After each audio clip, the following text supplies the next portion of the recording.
The Mafia boss's bride reached for the white rose bouquet, and the florist took it from her hands. The ballroom went silent. Crystal chandeliers burned above 200 guests. Champagne stood untouched in tall glasses. A string quartet held one trembling note too long, then stopped. Mara Veal stood at the edge of the aisle in a dark green Florist apron, rain still shining on her sleeves, one hand wrapped around the stems of the bouquet she had just stolen from the future Mrs. Bellanti. "Excuse me," Bianca Armand said, her smile turning thin. Mara did not give the flowers back. On the right side of the aisle, Luca Bellanti turned his head. He was 42, Italian-American, clean-shaven, and dressed in a black three-piece suit beneath a long black overcoat he had not removed despite the heat of the room. A heavy signet ring rested on his hand. 2 bodyguards stood behind him like doors that could walk. Mafia, not myth. The guests remembered how to be afraid. Bianca laughed sharply. "She delivers flowers," she said. "Now she thinks she can stop a wedding." Mara turned the bouquet over. Under the white satin wrap tied tight against the rose stems was a black ribbon tag. Luca went completely still. Mara lifted the tag where he could see it. "This is not a wedding bouquet," she said. "This came from a memorial order." Chapter 1. Mara had learned flowers were honest when people were not. Roses bruised where they had been gripped too tightly. Lily-stained fingers yellow no matter how clean the gloves were. Hydrangeas collapsed if a florist lied about water. Tulips kept growing after they were cut, bending toward light with stubborn little necks that made every arrangement look alive by morning. People were harder. People smiled over invoices they planned not to pay. Brides called at midnight to say blush looked too emotional. Mothers-in-law asked for white lees after being told the groom's sister had been buried under them. Hotel managers spoke about vendor discretion when they meant unpaid labor with a prettier ribbon. Mara knew the language. She owned Veil and Stem, a narrow flower shop 2 blocks behind the Bellero Hotel with a green awning, a cracked tile floor, a cooler that hummed like a tired truck, and rent that arrived faster than mercy. She was 32, unmarried, and too busy keeping flowers alive to pretend she needed rescuing. On most nights, that was enough. This was not most nights. The Bellanti Armand engagement gala had ordered white roses, gardenias, and Italian ruscus in the kind of quantities that made accountants faint and florists suspicious. 28 centerpieces, 2 staircase sprays, 6 mantle arrangements, 1 bridal-style presentation bouquet, though there was no actual wedding that night. Engagement theater, her assistant Juno had called it, sliding the order sheet across the counter. Mara had read the client notes twice. No lees, no black ribbon, no memorial stock, no funeral cooler items. She had written those notes herself in red pencil after the Bellero coordinator mentioned casually that Luca Bellanti had lost his younger sister Ariana years earlier and did not allow white lees or black mourning ribbon in any family celebration. "Then why mention them?" Mara had asked. The coordinator had blinked. "I thought you should know." Mara had looked at the order again. White roses, white gardenias, cream silk, pearl pins, elegant enough to be boring, safe enough if everyone followed the sheet. That was always the problem. At 5:40 p.m., 2 hours before the gala, Mara stood in her shop cooler with her sleeves rolled up and a professional stem cutter she used only on flowers. The air smelled of wet leaves, cold metal, rose water, and the faint sweetness of Freya from a birthday order waiting for morning. The wedding-style bouquet lay on the prep table. White roses, gardenias, ruscus, cream satin wrap. Perfect. Too perfect maybe, but Mara had made it and she trusted her hands. Juno came in from the alley carrying the last box of beignets. Bellero driver is outside. Early 10 minutes. Mara frowned. Who? Not Tomas. New guy, gray coat, says Armand sent him. Mara set down the ribbon spool. Armand Events was Bianca Armand's company, which meant family ego had inserted itself between florist and hotel. That usually led to lost vases and invoices contested by women wearing earrings larger than the shop's sink. "He signs the pickup sheet," Mara said. "Full name, time, box count, already told him. And he smiled like I was cute." Mara's expression flattened. Juno smiled, so I made him write slower. "Good girl. Do not say that like you raised me. I trained you during prom season. That counts." Mara went to the rear door and watched through the small glass pane. The driver stood near the van with a clipboard under his arm. Gray coat, black gloves, no florist tags on the vehicle. The Armand logo had been stuck to the side panel with magnetic strips, slightly crooked, temporary, cheap, not the way Armand Events usually branded anything. Mara stepped outside. Rain misted the alley, catching in the light over the door. Across the narrow lane, the bakery's back door was shut. Someone had left a crate of day-old bread near the bins. The city smelled like wet brick and expensive trouble. "Name?" Mara asked. The driver looked at her badge, then her face. "Elias." "Last name?" "I am just here for pickup." "Then pickup can wait for a full name." His smile thinned. "Lorne." Mara wrote herself on the second line of the delivery sheet. "Elias." "Lorne, too smooth. You are early," she said. Miss Armand requested final inspection at the hotel. At the hotel, the flowers go directly to the Bellirio floral room, not Armand events. Plans changed. Flowers hate plan changes. He did not laugh. That was the first real warning.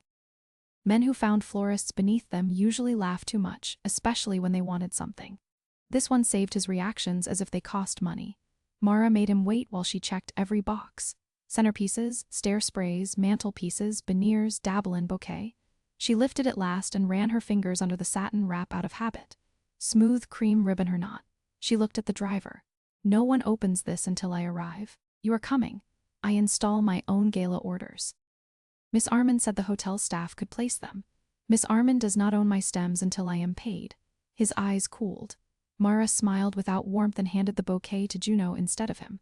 "Loaded in the front passenger seat," she said, "not the cargo area." The driver objected. Mara did not care. By 6:15, she was in her own van behind him, following the Armand vehicle through slick downtown streets toward the Bellero. She had done this before when an order felt wrong. Rich people loved outsourcing blame.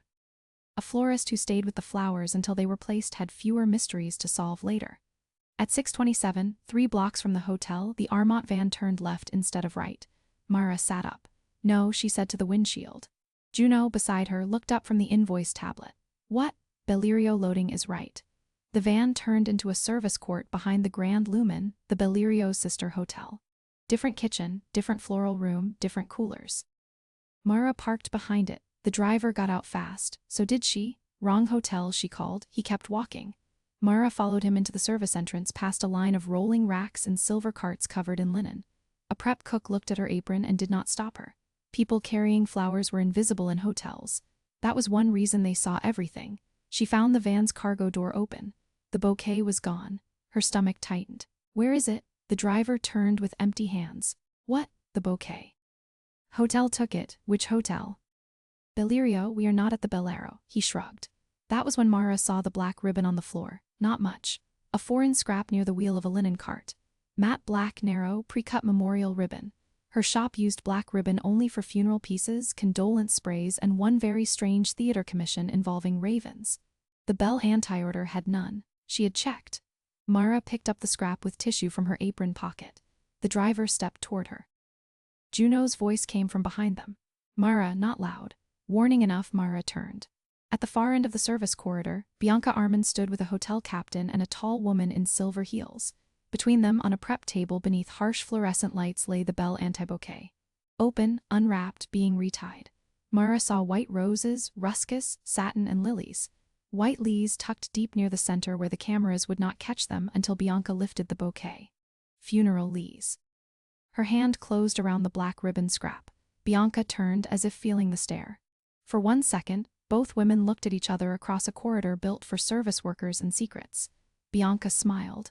Mara knew then this was not a mistake. Chapter 2. Luca Beltanti had agreed to the engagement gala because alliances sometimes wore flowers before they wore chains. He had not agreed because he loved Bianca Armand. Love had not entered the negotiation, which was one reason the negotiation was tolerable. Bianca was beautiful, clever, politically valuable, and ruthless in a way her family mistook for elegance. She did not ask him for tenderness, and Luca did not insult either of them by pretending to offer it. The gala would announce intent. Contracts would follow. The Armand family would get access to Bell anti-shipping corridors, and Luca would get votes in 3 unions, 2 judges who pretended not to know his name, and a quieter border between old enemies. It was clean enough that bothered him. Clean arrangements often hid the best dirt. He stood in the Bellero ballroom at 7:40 p.m. listening to a councilman describe charity with the passion of a man hoping not to pay taxes. The room glittered around him. White roses, crystal, champagne, silk, black suits, bodyguards posted like punctuation at the doors. No lees. He had checked once when he entered. He hated that he still checked. Ariana had been 22 when she died. His little sister had loved white lees because she had been young enough to believe beauty could remain innocent after people used it for mourning. Their mother had filled the chapel with them. Luca had stood beside the coffin and smelled lees until the scent became a wall inside his chest. Since then, no bell anti-celebration had allowed them. Everyone knew. Everyone who mattered. Bianca knew. She approached him now in an ivory gown that could have been bridal if anyone felt honest enough to call the gala what it was. Her blonde hair was swept low, pearls shone at her ears. Her smile was perfect and the way locked windows were perfect. "You are checking the flowers again," she said. "Yes, still always. You cannot keep grief on a guest list forever." Luca looked at her. Bianca's smile did not move, but something behind it adjusted. "That was unkind," she said. "I apologize." He believed she knew how to apologize. He did not believe she had ever been sorry. "Do not mention Ariana tonight," he said. Her lashes lowered. Of course, the string quartet began, and the next piece. Guests shifted toward the aisle that had been arranged for the presentation. Not a wedding, not yet, but enough ceremony to make photographers happy and families feel invested. Luca hated ceremonies. They gave liars choreography. His advisor, Marco Vale, leaned close. "The bouquet presentation is in 3 minutes. Why is there a bouquet presentation at an engagement gala? Armand tradition. Convenient how traditions appear when vendors are paid." Marco smiled carefully. "The room expects it. The room often expects foolishness. It is symbolic, so is an empty plate." Marco did not know what to do with that. Luca looked toward the side entrance where hotel staff waited with trays, flowers, and the quiet panic of people who could be fired by a glance. He saw no florist, only Bellerio staff. "Where is the vendor?" "Which vendor?" "Flowers. The hotel placed them. I asked for the florist to install." Bianca preferred hotel discretion. "They're a small thing." Luca turned his head toward Marco. "When this afternoon, you changed my instruction because Bianca preferred something." Marco's face tightened. It was a floral matter. Everything is a matter if someone lies through it. Before Marco could answer, the ballroom doors opened. Bianca stepped into the aisle. A hotel captain carried the bouquet toward her. The white roses were immaculate. At first, Luca saw nothing wrong. Then the room shifted again. Not because of the bouquet, because a woman in a dark green apron had entered the ballroom through the side service door, moving faster than hotel staff should move in front of old money. She was not tall, but she used space like she had paid rent on every inch. Brown hair was twisted into a clip that had surrendered sometime in the rain. Her sleeves were damp. One cheek held a faint green mark from leaf polish. She carried no tray, no apology, and no visible fear. Bianca saw her. The hotel captain saw her. Luca watched the captain go pale. The woman reached Bianca just as the bouquet did. Bianca extended both hands. The florist took the bouquet first. For one strange second, no one understood what had happened. Then Bianca said, "Excuse me?" The florist did not bow, did not smile, did not scramble to frame the interruption as a mistake. She held the bouquet close, fingers already moving under the satin wrap. Luca's guards shifted. He lifted one hand. They stopped. "Put that down," he said. The florist looked at him. Most people looked at Luca and saw power first. Some saw danger. Some saw money. Some saw the stories other people told in low voices. This woman looked at him as if he were another difficult client standing between her and a damaged order. "Interesting." "No," she said. Bianca laughed. "She delivers flowers." Bianca told the room. "Now she thinks she can stop a wedding." "This is not a wedding," Luca said. The room did not enjoy that clarification. The florist turned the bouquet over. Her thumb found something beneath the satin. She pulled. A black ribbon tag slipped free from the stems. The effect on Luca was immediate and private, which meant the entire room felt it. Black ribbon, not decoration, not gala. Memorial. "This is not a wedding bouquet," the florist said. "This came from a memorial order." Bianca's smile vanished. "That is absurd." The florist held up the tag. "Then tell me why my bouquet was taken to the Grand Lumen, opened on a hotel prep table, stuffed with white leaves and retied with black funeral ribbon." The words struck the room one by one. White leaves, black funeral ribbon. Luca felt Ariana's name before anyone said it. The ballroom blurred at the edges, not from weakness, from memory with teeth. He smelled chapel lees. Heard his mother break around a sob. Saw his sister's hand beneath white satin. Too still for a girl who had always moved even in sleep. The florist saw his face change. So did Bianca. Bianca recovered first. "Luca, this vendor is clearly unstable." He removed. The florist lifted the black tag higher. There was writing on it, small white ink on black ribbon. Luca did not step forward. He could not. Not yet read it, he said. The florist looked at him, and for the first time her expression shifted. Not pity, permission offered without softness. Ariana Bellanti, she said. Memorial cooler. Hold for private family handling. The ballroom broke into whispers. Luca's hand closed around nothing. Bianca whispered, I did not know. The florist said, you were in the service corridor when they retied it. Bianca turned on her. You are lying. No, I am angry. Something cold and clean moved through Luca. Anger, yes, but under it another small thing. The florist had not said she was frightened. She had not said she was offended. She had said angry, and every inch of her looked built to use that anger carefully. Your name, Luca said. Mara Vale. Marco, his advisor, flinched at the surname. Mara saw it. Luca saw her seeing it again. Interesting, Merrill. Luca said, bring the bouquet to the table. Bianca stepped between them. Luca, do not let staff turn our announcement into drama. He looked at her. She stopped speaking. Move, he said. She moved. Mara carried the bouquet to the long central table and laid it down on white linen. The black tag rested beside the roses like a bruise. Luca approached slowly, not because he feared flowers, because he feared what he might do if he moved too fast. Mara seemed to understand that speed was dangerous. Do not touch the leaves yet, she said. A guard looked at Luca for permission to be offended. Luca did not give it. Why? If they came from a memorial cooler, the stems will have a different cut and water line. I need to show you before everyone claims I switched them. Everyone. Her eyes flicked to Bianca, then Marco, then the hotel captain. The expensive ones first. The corner of Luca's mouth almost moved. It did not reach a smile. He leaned over the bouquet. Mara separated roses with a florist's pick and exposed the leaves tucked deep inside the center. They were white, unopened, and cold. A black ribbon loop held them in place beneath the satin. Luca's throat tightened. Those were not in my order, Mara said. I wrote the floral sheet. No leaves, no black ribbon, no memorial stock. Someone took my bouquet after pickup, added these, and retied it so Miss Armand would lift it in front of you to make me react. Yes. Why, I do flowers, Mr. Ballanty. You do motives, you are doing well enough. Her eyes met his. Something passed between them too quickly to name. Then Marco said, Sir, perhaps we should clear the room. Mara's hand stilled. Luca looked at her fingers. No, she said. Marco stared. Excuse me, you clear the room. Story start. Rich people love a hallway version. You need them to see the tag before they decide I am crazy. Marco's face hardened. You do not advise him. Someone should. The silence after that was dangerous. Luca should have rebuked her. Instead, he looked at the black ribbon tag on the table and thought of Ariana, who used to tell him every locked room in their family needed one rude woman with a chair. Continue, Luca said. Mara did. Chapter 3. Mara had not planned to accuse a mafia boss's future wife in front of 200 people. Her evening plan had involved installing flowers, checking water tubes, correcting the inevitable hotel staff damage, invoicing Armand events, buying soup on the way home, and falling asleep with the lights on because she was 32 and sometimes too tired to perform adulthood properly.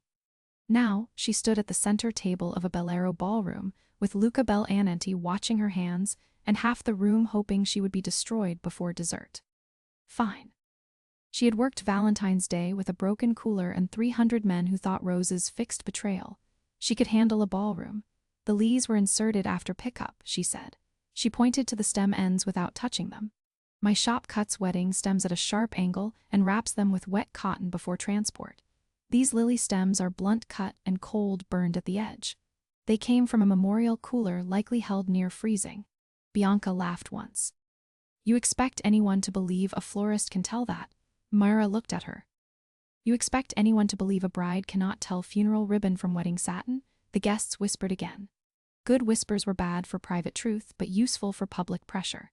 Luca said, Memorial cooler where Grand Lumen Service Court. You saw this. I saw the van turn there. I followed. I saw Miss Armand in the service corridor near the open bouquet. I saw a woman in silver heels retie the stems. I saw black ribbon on the floor. Bianca lifted her chin. Then where is your proof? Mara pulled a folded tissue from her apron pocket and opened it. The black ribbon scrap lay inside, small, ordinary enough. Luca's advisor, Marco, went pale around the mouth. Mara clocked it. She clocked everything now. Marco's surname was Vale too, which could be coincidence. Except coincidence, had a bad habit of arriving with expensive shoes. Luca noticed her glance. You know him? No, Marco said. My name is common. Nothing about you looks common, Mara said. That got a startled breath from someone down the table. Luca almost smiled again, which did nothing helpful to Mara's concentration. He was not handsome in the soft way. He was too controlled for softness, too watchful for ease. But when something like amusement moved behind his eyes, it suggested a locked house with one light still on. Dangerous thought. Ignore it. She turned back to the bouquet. There will be a cooler pull sheet, she said. Memorial stock is logged separately. If the lees came from Grand Lumen, someone signed them out. Bianca looked at the hotel captain. Too fast. Luca followed the look. The captain began sweating under his collar. Name, Luca said. Peter Hales. The captain whispered. Who signed out the lilies? I do not know. Mara picked up the black tag with tweezers from her apron. This tag knows. Marco snapped. Enough theatrics. It has a prep number that shut him up. Mara turned the tag over. On the back, under a smear of cooler wax, was a tiny stamped code. GLMEM 47. Grand Lumen Memorial Cooler. Order 417, she said. Luca did not move. His stillness was becoming more frightening than anger would have been. Whose order? Mara looked at him. There was no kind way to say it in that room. There was only a clean way. Ariana Beltenti holds stock. Bianca said that is impossible, not terrible, not who would do that, impossible. Mara heard the difference. So did Luca. Why impossible? He asked. Bianca's mouth parted. Marco stepped in. Because those records should be sealed. There it was. Mara looked at Marco. You knew the records existed. He realized too late what he had said. Luca's head turned slowly. Marco, one word, no volume. The air bent around it. Marco swallowed. I meant only that family memorial records are usually private. Usually, yes. But this code came from memory. No. Then how? The room held itself still. Mara did not interrupt. She had done her part for the moment. Working women survived powerful rooms by knowing when to speak and when to let a life fill its own grave. Marco looked at Bianca. Bianca did not look back. That was answer enough for Mara. Maybe not for a judge, enough for a sister's brother. Luca removed one glove slowly. Mara did not like that. His bare hand flexed once near the table and the signet ring caught the chandelier light. Not a weapon. Worse in some rooms. Authority. No one leaves, he said. The bodyguards moved to the doors. The guests froze. Mara stepped closer to the bouquet. Luca looked at her. Do not move the flowers. She said, his eyebrows lifted. You think I was going to? I think grief makes hands stupid. The ballroom went dead quiet. No one spoke to Luca Bellanti that way. Mara had not meant it as an insult. That was the problem. Truth came out faster than diplomacy when she was tired and angry. Luca stared at her. Then, incredibly, he looked down at his own hand. It was inches from the lees. He drew it back. What should I touch? He asked. Mara's breath caught, not because he obeyed, because he asked. The table edge, she said, if you need to hold something. He placed his hand flat on the table edge. The gesture was small. The effect was not. The Mafia boss had been told where to put his hand by a florist in a green apron, and he had done it. Every woman in the room noticed. Every man did too, but with less understanding. Now, Luca said, voice controlled, tell me how to prove who ordered this. Mara nodded once. We start with the cooler. Chapter 4. They did not clear the ballroom. Mara insisted, and Luca surprised everyone by agreeing.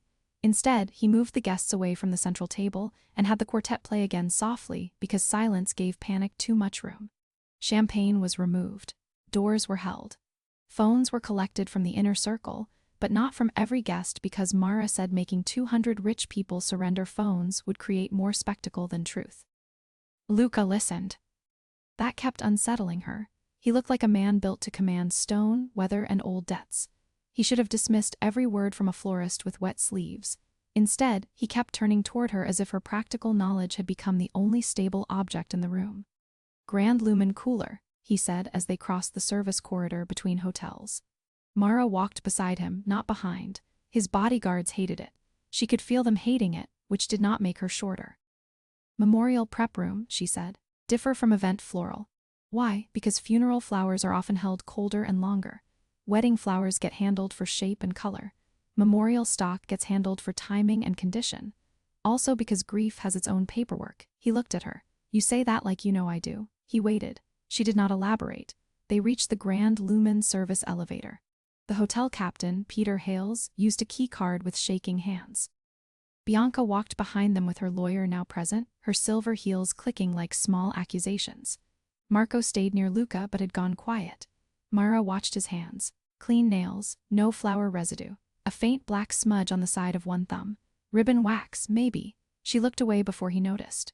The memorial cooler was in the lower prep level, past catering storage, and beside a room full of folded chairs.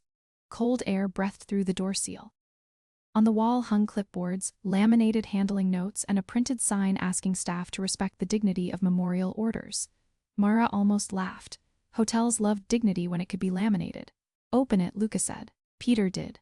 The cooler smelled of water, stems, cold plastic, and lees. Luca stopped at the threshold. Mara felt it before she saw it. His breath changed. The scent hit him like a hand around the throat. For a man like Luca, the reaction was tiny. One pause, one tightening at the jaw, one slow blink. But Mara stood beside flowers for a living. She knew when a stem bent under weight. "You do not have to go in yet," she said quietly. Behind them, Bianca made an impatient sound. "This is becoming dramatic." Mara turned, then stopped performing. Bianca's eyes sharpened. Luca did not move, but his attention came back. "I will go in," he said. "That is not the same as needing to. I need to see, then look from here first." He stared at her, not angry, frustrated maybe that she kept placing choices where his instincts expected commands. "From here," she repeated. He looked into the cooler. Racks of white lees, carnations, condolence sprays, wrapped stems, black ribbon spools, gray buckets labeled by order numbers. Mara stepped inside first, cold wrapped around her arms. She checked the tags along the left rack. GLMEM 411, 414, 416, 417. Empty, of course. Order 417 was pulled, she said. Peter whispered, "It might have been completed. Then the completion sheet will say where it went." Did not answer. Mara turned to the clipboard. The line for 417 had been signed out at 6:02 p.m. by M. Vale. The room changed again. Luca saw it over her shoulder. Marco Vale said, "That is not my signature." Mara said, "No." Everyone looked at her. She pointed at the signature. "It is too round." Someone copied the name from a printed staff list or email. Real signatures get lazy under pressure. This one is trying to be pretty. "Are you a handwriting expert now?" Bianca asked. "No, I sign delivery sheets 80 times a week and catch rich assistants forging approvals every Friday." Luca looked at Marco. "Did you sign?" "No." "Did you know the order number?" Marco hesitated. Mara saw it. Luca saw her see it. "Yes," Marco said finally. "Why?" "Because your sister's memorial stock remained on family hold. I review those records quarterly." Luca's voice dropped. "I told you to close that account." Marco said nothing. The cooler seemed colder. Mara's anger shifted shape. This was worse than a prank. Worse than a social ambush. Worse than flowers weaponized for power. Someone had kept a dead woman's name active in a hotel memorial system, like a key on a hook, waiting for the right night to use it.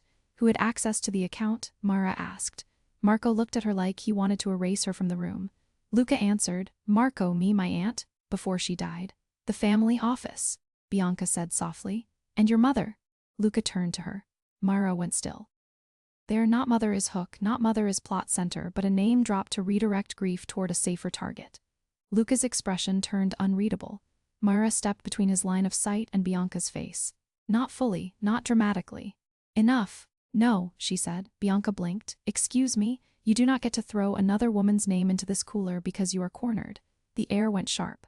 Luca looked at the back of Mara's head. She could feel it. Bianca laughed without humor. "You know nothing about this family. I know you just reached for the easiest grieving woman in the room and hoped he would look away from the signature." Bianca's face colored. Mara turned to Peter. "Where is the security camera for this cooler?" "There is no camera inside. Outside service hall." "Show it." Peter looked at Luca. Luca did not look away from Mara. "Show her, not me." That mattered, and it should not have. Peter led them to a security office that smelled like burnt coffee and carpet glue. The guard on duty looked like he wanted to vanish into his monitor bank. Luca's men took positions near the door. Bianca's lawyer began objecting. Nobody cared. The footage from 602 showed a hotel staffer in a black vest entering the cooler with a clipboard. Not Marco, not Bianca. The staffer came out with a bucket of lilies. 2 minutes later, he handed the bucket to the woman in silver heels. Bianca's assistant. The assistant carried it toward the Grand Lumen service court. Mara leaned closer. "Pause," the guard paused. "Zoom on the staffer's hand." He did. Black smudge on thumb. "Ribbon wax." He tied the tag. Mara said. Peter swallowed. "His name is Devon." "Where is Devon?" Luca asked. Peter did not answer fast enough. Mara already knew. "Gone," she said. Peter nodded miserably. Bianca's lawyer said, "This proves only a handling error." Mara turned. Handling errors: do not walk through 3 buildings, copy a memorial order, alter a bouquet, and land in a Mafia engagement ceremony. Luca's eyes moved to her face. She realized too late she had used the word Mafia in front of hotel security, lawyers, and several people committed to pretending. Well, everyone knew. Pretending was unpaid labor and she was tired. Who paid Devon? Luca asked. No one answered. Mara looked at the black ribbon scrap in her tissue. Florists are paid after delivery. Hotel staff are paid on payroll. Event assistants are paid by invoice. If Devon ran, someone paid him in cash. You know this how? Because people who steal flowers are cheap. Luca's almost smile returned and the security monitor glow. Find Devon, he told his guard. The guard laughed. Mara said, no. Everyone looked at her again. She was starting to become used to that, which could not be healthy. Know what? Luca asked. Find him, yes, but do not scare him first. He used my sister's memorial order. Maybe. Or he took $200 and a false name from a woman in silver heels because his rent is late and nobody told him what the flowers meant. Bianca scoffed. You defend everyone in an apron. Mara looked at her. No, I ask who benefits when working people take the whole fall. Luca was silent. For a moment, Mara thought she had pushed too far again. Then he said, how would you ask him? Bianca closed her eyes in visible disbelief. Mara breathed once. With the tag on the table, not in his face, and with a promise that if he tells the truth before your people terrify him, he keeps his job unless he knew the name on the order. Luca's jaw tightened, and if he knew, then he made a choice. You draw lines. Flowers wilt when people do not. He looked at her for a long second. You are very inconvenient, Mara. Veal, I bill hourly after midnight. This time he did smile. Small real, it hit her harder than it should have. Chapter 5. Quiet turn. Luca did not enter the memorial cooler until 1:13 a.m. By then, Devon had been found in a break room 2 floors up, crying into a paper cup of water while insisting he thought the order belonged to a private rehearsal. He had been paid in cash by Bianca's assistant and told to sign him a veil because the family office had cleared it. He did not know Ariana's name until Mara placed the black tag in front of him and asked him to read it aloud. Then he broke. Mara believed him. Luca wanted not to. That was written in every hard line of his body. He did not punish Devon immediately. That was written in the fact that the young staffer left with his manager instead of a bodyguard. Progress, Mara thought. Dangerous, expensive, emotionally constipated progress. After that, the ballroom was finally cleared. Bianca was taken to a private room with her lawyer. Marco was separated from her. The hotel manager began discovering the spiritual benefits of cooperation. Guests left with enough partial truth to prevent Bianca from controlling the whole story. Mara should have gone home. Her shop cooler needed checking. Juno had texted 7 times, including one message that read, "If you die at a Mafia gala, I am keeping your copper watering can." Her feet hurt. Her hands smelled of lilies, which she hated now on Luca's behalf and resented him for making her care. Instead, she stood outside the Grand Lumen Memorial cooler with Luca Bellanti. He had asked for no one else. That was not entirely true. He had not asked.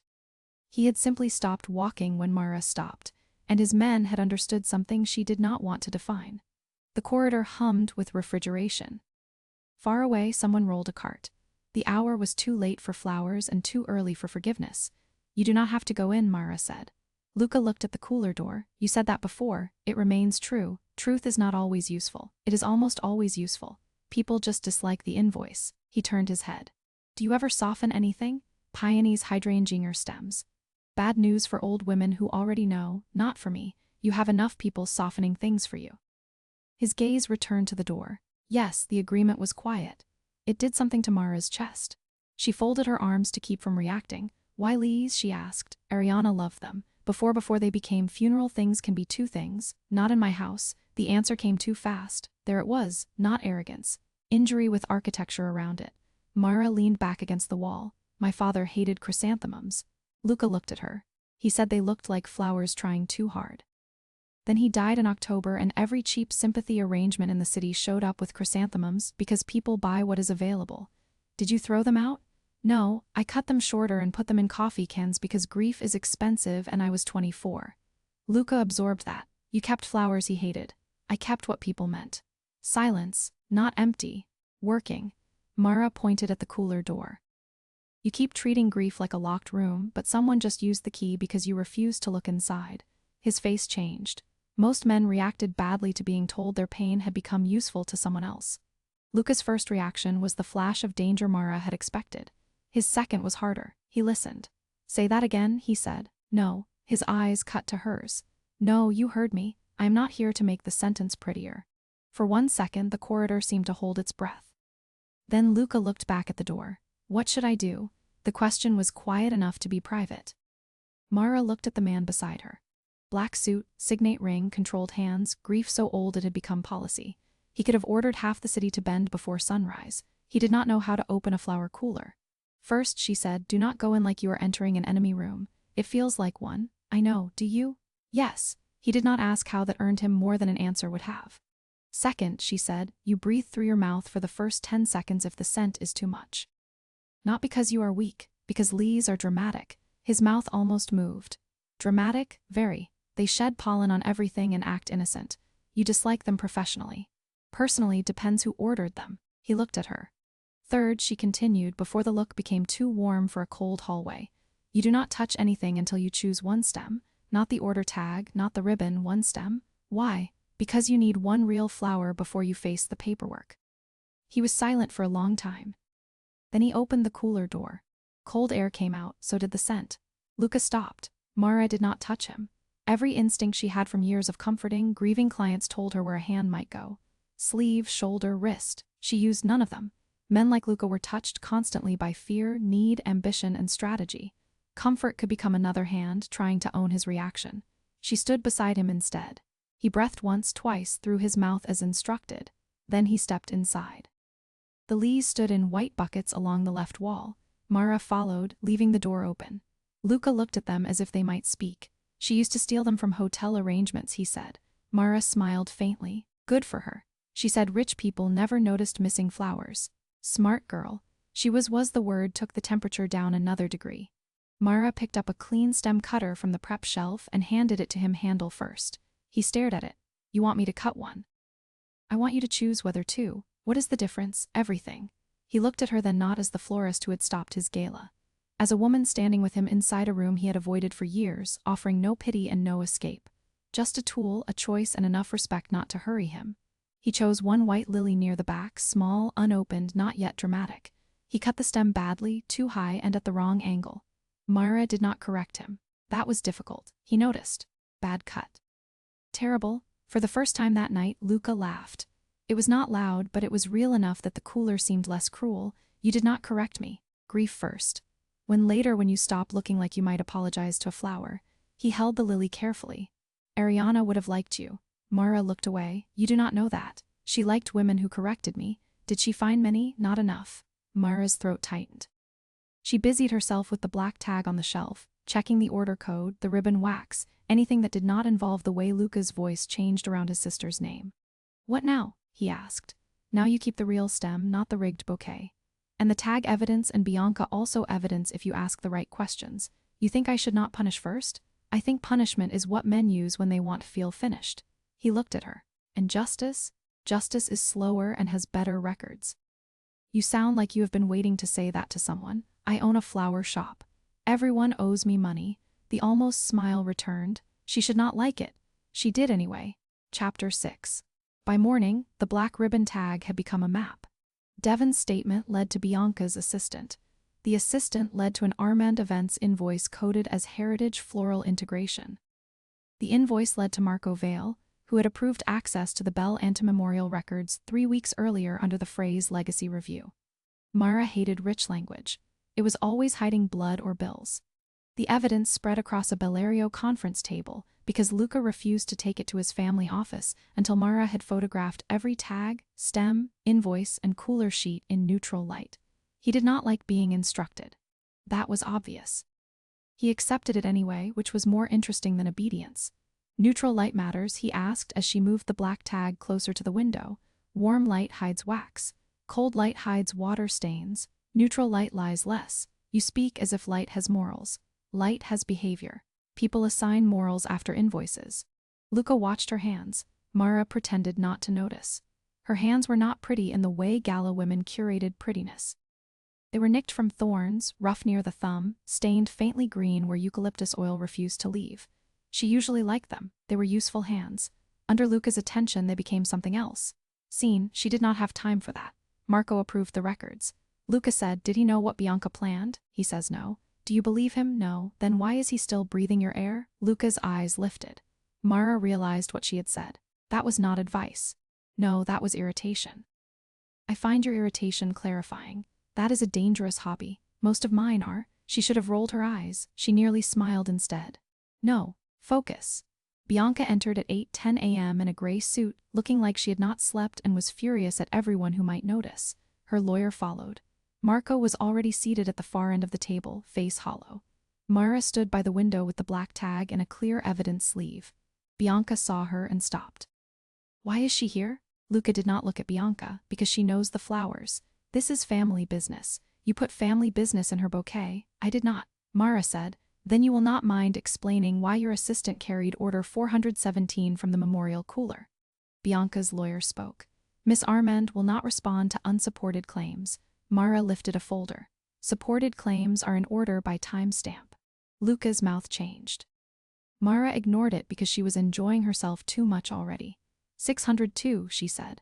Devon signs out Memorial Order 417 under the copied name Emma Vale 606. Your assistant receives the lily bucket outside the cooler. 611. Armand Event Service Court camera shows the bucket placed beside my bouquet. 618. The bouquet wrap is opened. 624. Black ribbon is tied under the satin. 627. I arrive and see you near the prep table. Bianca looked at Luca. You are letting a vendor prosecute me. No, Luca said. I am letting the vendor read. Mara liked that so much she almost forgave the word vendor. Almost, Bianca sat. Fine, she said. The flowers were symbolic. The air changed. Even her lawyer looked at her. Luca's voice remained low. Symbolic of what? Of grief controlling you. Mara went still. Bianca continued, and perhaps because she had lost the room, she decided to burn it. Everyone knows Ariana is the locked door in your head. Your rivals know. Your allies know. You cannot marry, negotiate, or host a dinner without someone checking whether a flower will upset you. I wanted you to face it publicly to prove you could function. Luca did not move. Mara knew stillness by then. This was not control. This was impact. She stepped forward and placed the black ribbon tag on the table between them. No, she said. Bianca looked up. Excuse me, that is not what you wanted. You have no idea what I wanted. You wanted him to lose control in front of witnesses, so the revised alliance terms could be presented as necessary management. Bianca's pupils shifted. There, Mara leaned over the table, palms flat. You wanted the room to say he was unstable. You wanted his people embarrassed enough to sign whatever kept the Armand family close. You used a dead woman's flowers because you did not think service people could tell memorial ribbon from wedding satin. Silence. Luca looked at Mara as if the floor had moved and she was the only fixed point. Bianca whispered, You are very proud for a flower girl florist. Mara said, No one cares. Luca said, I do, 2 words, very quiet. Mara felt them too deeply. Bianca did too, judging by her face. Luca stood. The engagement is over. Bianca's lawyer began to speak. No, Luca said. The lawyer stopped. The Armand family will receive a formal notice of breach by noon. Marco's access to family memorial and archive records is revoked. Devon keeps his job pending review because he told the truth before my men found him. Your assistant will be questioned with counsel, and you will not say my sister's name again. Bianca stood slowly. You would throw away an alliance over flowers. Luca looked at the black tag. No, over the belief that my grief could be used as a leash. Mara's throat tightened.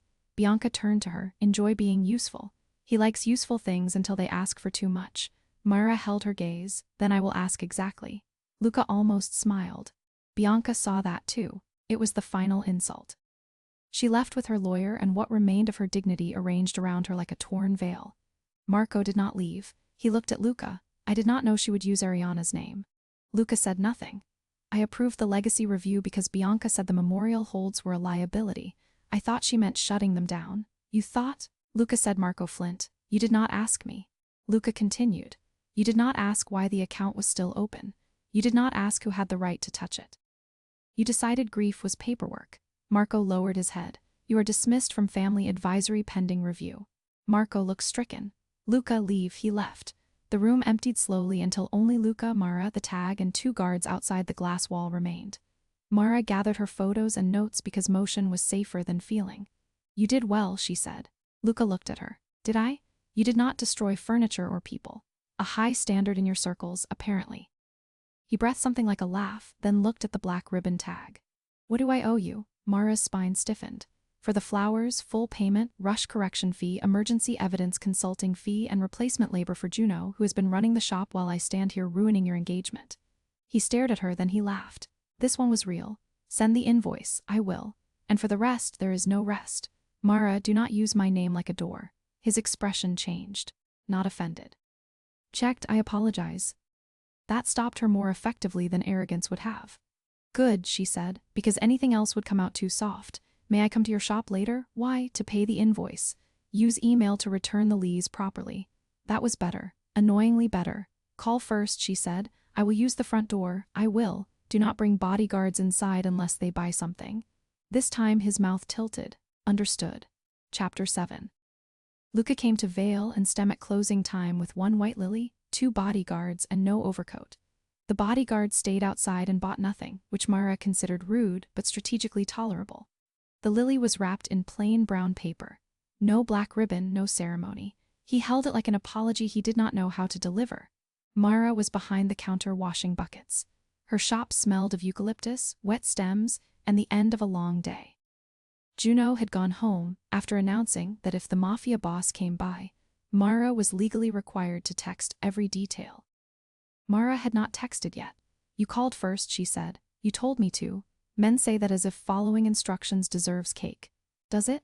No, then I am here for the lily. She dried her hands. You want it arranged? I want it placed somewhere it does not become a weapon. That was an honest answer. She took the lily from him. For Ariana, yes. Was she dramatic? He looked surprised. Very. Then she would hate 1 lily alone. The comment might have been too much. Luca's eyes narrowed.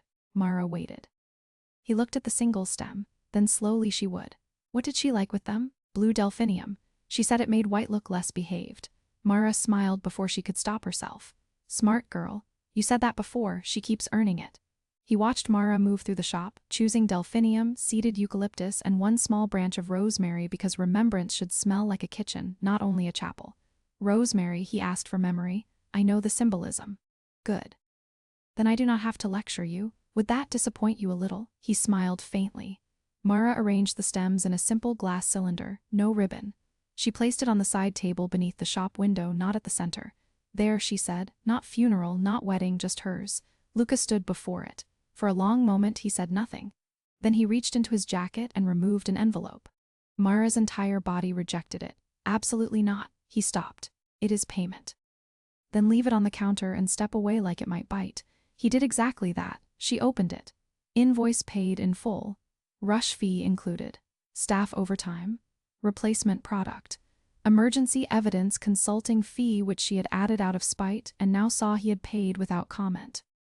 Also a second paper. She looked up. What is this, a correction? To what the Bellareo vendor record, it states that Vale and Stem identified and preserved evidence prevented misuse of memorial materials and fulfilled the original floral contract despite interference by Armand Events. Mara read it twice. Rich institutions loved quiet corrections that changed nothing and protected everyone important. This one had names, dates, responsibility. You made them put it in writing. Yes. Why? Because otherwise they would say you were difficult. I am difficult. You were correct. The words moved through her like warmth under a door. Those are not opposites, she said. I am learning. She folded the paper carefully. Thank you, you are welcome. Do not ruin it by offering to buy my building. He paused. Mara stared. Luca, I was not going to offer. You thought about it. Briefly. How briefly? Long enough to know you would hate me. Good instinct. I have those occasionally. She leaned against the counter. He looked too large in the small shop, but not ridiculous. That was a problem. Some powerful men made working rooms feel smaller. Luca made the room feel watched but not owned. The difference was dangerous. What do you want? She asked, at this moment. Yes, to stand here for another minute without making your life harder. Mara did not have a prepared answer for that, so she said the truth. That is not the worst answer. High praise. Do not become dependent on it. Too late. His phone buzzed. He did not look at it, she noticed. You can take that. I do not want to. Want and should are different flowers. Which is this? Probably should. He checked the screen, his face changed by 1 degree. Business. The kind that bleeds. The kind that pretends not to go. He put the phone away. May I come back for what? To see if the lily behaves better with blue? She should have said no. Call first. I will bring no envelope. Never again. He left through the front door. Myra watched him pass the window. Black suit under a gray evening sky, bodyguards falling into place behind him. He looked back once at the lily in the window, not at her. The restraint did more damage than a stare would have. Juno texted 3 seconds later. Did he come? Myra replied. He paid the invoice. Juno, that is not what I asked. Myra looked at the lily, the delphinium, the rosemary, and the correction letter on the counter. No, she thought it was not what anyone had asked. It was more inconvenient. Chapter 8. The second time Luca came to the shop, he brought no flowers. He brought coffee, one black for himself, one with oat milk and cinnamon for Myra, which meant Juno had betrayed her preferences within 48 hours. She folds under pressure, Myra said, taking the cup. I asked politely. Worse, she said, you forget lunch when working sympathy orders. Juno is fired. She said you would say that. Myra took a sip. It was perfect. Annoying. Luca stood near the counter while she built a wedding arch sample for a couple who wanted wild but controlled, which Myra considered an accurate description of every expensive marriage. He watched without interrupting, which was rare enough to become suspicious. Why are you here? She asked finally. Because you said call first. That explains the method, not the motive. I wanted to ask about Ariana's memorial account. Her hand slowed. What about it? I closed the hotel hold. Good. But there are outstanding flower credits. Years of them. My family prepaid annually. No one used them. That is between you and the hotel. I would like to redirect them. To what? A fund for funeral flowers for people who cannot afford them. Myra looked at him. He did not look away. That sounds dangerously decent. She said, I was hoping you would criticize it before I make it foolish. She set down the eucalyptus. Do not name it after Ariana unless you are ready for every arrangement to be about your grief instead of theirs. He nodded once. Do not make people apply with tragic essays. Agreed. Do not use only Lee's, I assumed. Do not let funeral homes mark up the flowers because your name is attached. How do I prevent that? You use independent florists, set flat rates, and pay within 7 days.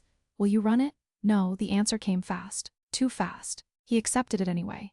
Will you advise it? Maybe, paid, obviously. Obviously, he repeated. Do not sound amused. Women are allowed to invoice grief.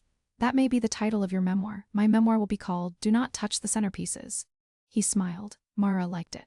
She had a problem. He stayed an hour. They discussed flower access, funeral poverty, churches that delayed services until families paid, funeral homes that upcharged ribbon, and the quiet cruelty of people saying simple is fine when they meant we cannot afford beauty.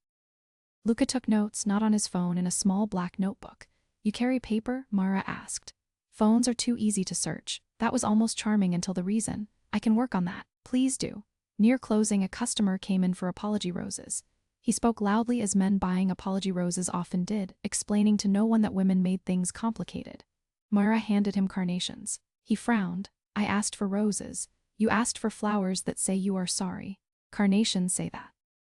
These say you are sorry enough not to perform romance you have not earned. The man stared. Luca turned away toward the window. His shoulders moved once. Myra narrowed her eyes after the customer left. Were you laughing? No. Liar. Silently. That is still billable. Add it to the invoice. I will. He looked comfortable in the shop by then, which should have bothered her more. Not comfortable like he belonged.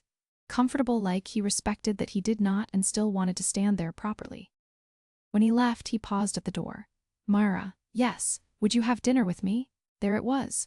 No crisis, no ballroom, no evidence table, no dead sister's name between them, just a question in a flower shop after closing with buckets drying upside down and eucalyptus leaves on the floor. Her heart moved before her judgment approved. Why? He did not answer quickly. Good.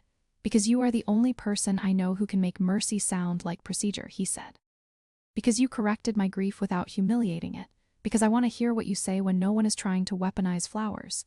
Myra stared. Did you write that down? No, it was too good. I have been practicing honesty. It occasionally improves. She wanted to say yes. That made her cautious. One dinner, she said. His face changed very slightly as if he had been waiting without letting himself expect. One public place, of course. No restaurant you own. That removes several. Good. No bodyguards at the next table. They can sit in the same restaurant if they order and tip like normal people. I will warn them.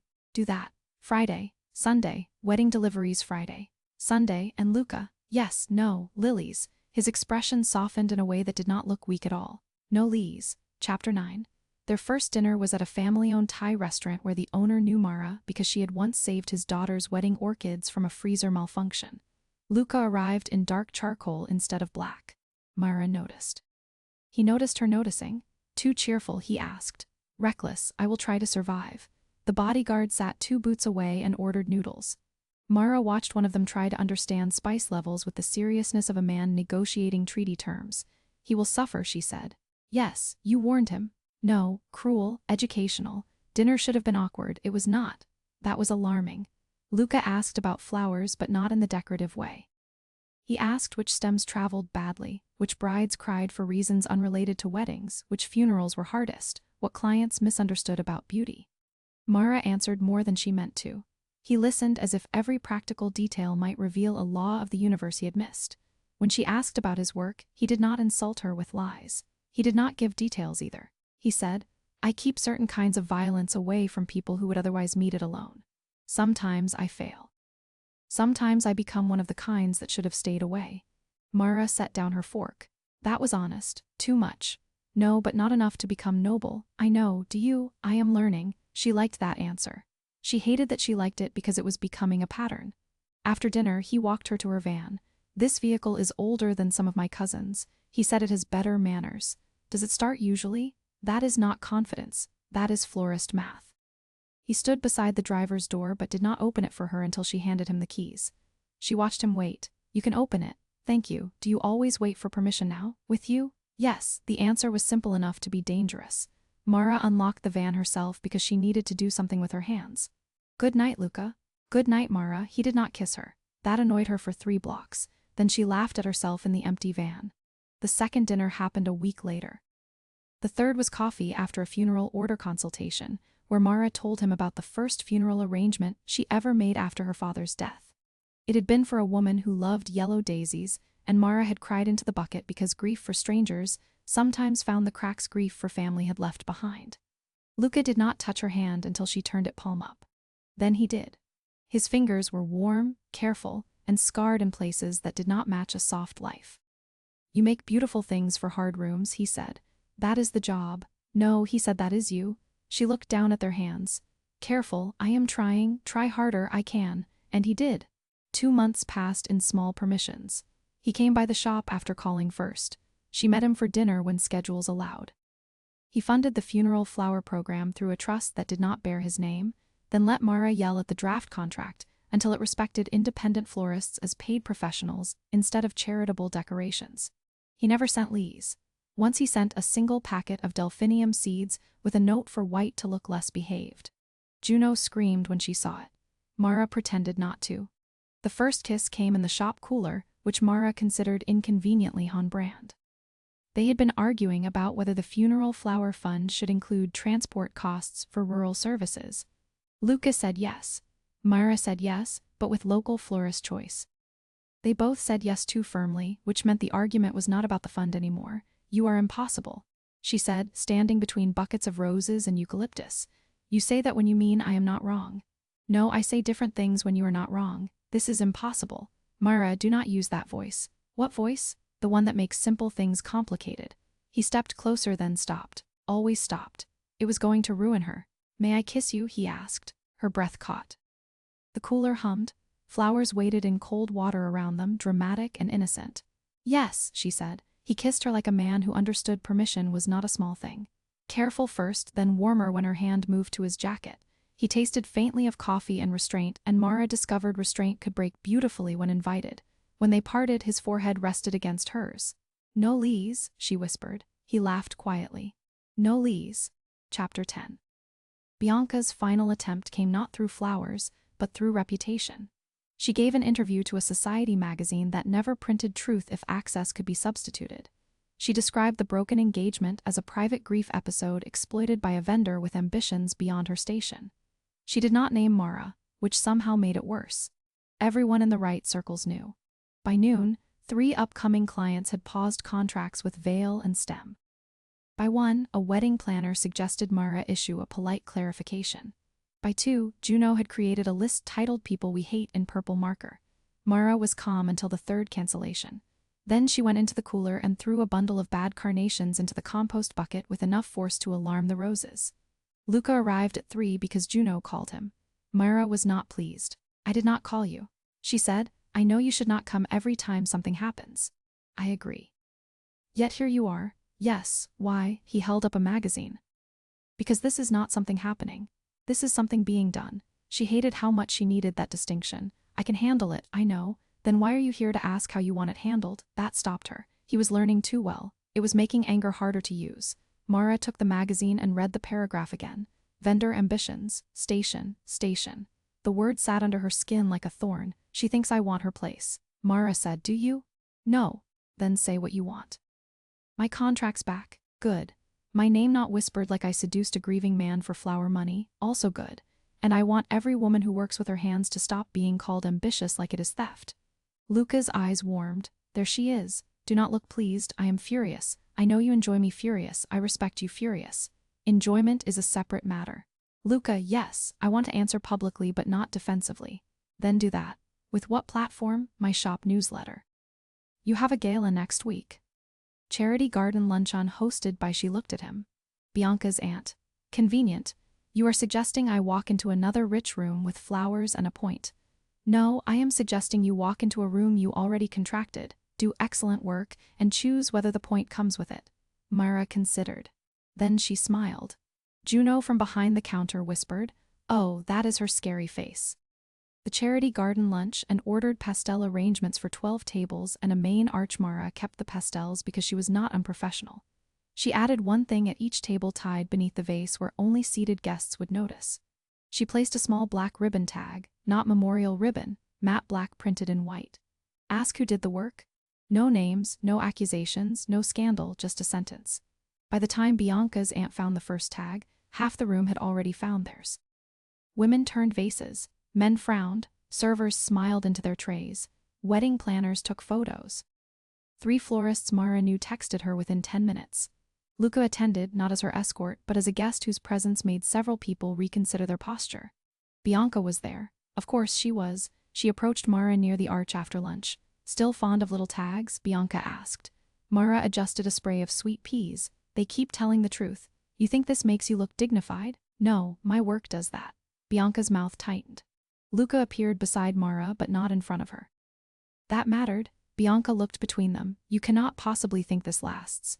Mara said, "The flowers, this, you mean him listening to me?" Bianca smiled. Mara smiled back. "I do not need it to last for your comfort." Luca looked at Mara as if she had rearranged the room again. Bianca left without a clean exit line, which was satisfying. By evening, 2 cancelled clients returned. By morning, Bale and Stem had 6 new inquiries from women who wrote some version of "I want the florist" with the black tags. Mara pretended not to be moved. Luca brought coffee and said nothing. Smart man. Chapter 11. The confession came in a greenhouse. Not a grand one. Not one of the glass palaces rich families used for winter citrus and quiet affairs. This greenhouse belonged to the funeral flower program's first community partner, an old nursery run by 3 sisters who argued constantly and grew the best delphinium in the county. Mara and Luca drove out to inspect the first funded harvest. He drove. She allowed it after confirming the car had no ridiculous privacy partition and that his driver did not look wounded by temporary unemployment. The greenhouse was warm, damp, and alive. Rosa blue delphinium stood beside rosemary stock snapdragon and buckets of white lees grown for families who wanted them and no one else. Luca stopped before the lees. Myra stood beside him. He did not flinch now. That did not mean grief was gone. It meant grief had somewhere to stand. Ariana would have stolen these. He said the sisters would have chased her. She would have enjoyed that. I believe it. He turned toward her.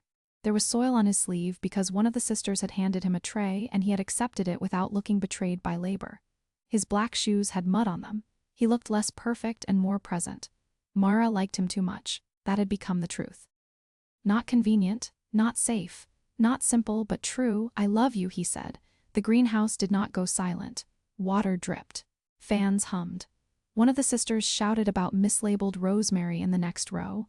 The world kept working. Mara appreciated that grand silence made ordinary truth too heavy. She looked at Luca Bellanti, Mafia boss, dangerous man, difficult student of permission, brother of a dead girl who loved white lees and the only man who had ever made her feel more seen without making her feel displayed. That was not a question, she said. No good, you do not have to answer. I know, I wanted you to know before I found a way to make the sentence strategic. Her throat tightened. That is the most you thing you have ever said. Unfortunate. Accurate. He waited. Mara looked at the delphinium, at the lees, at his muddy shoes, at her own hands. There was a small cut near her thumb from wire. Green stain near her nail. Work on her skin always. She lifted her hand. He took it only after her fingers reached his. I love you too, she said. His face changed not into triumph into a he tried to control and failed. That failure was beautiful. He bowed his head over her hand and kissed her knuckles. That was dramatic, she said, though her voice did not have much strength.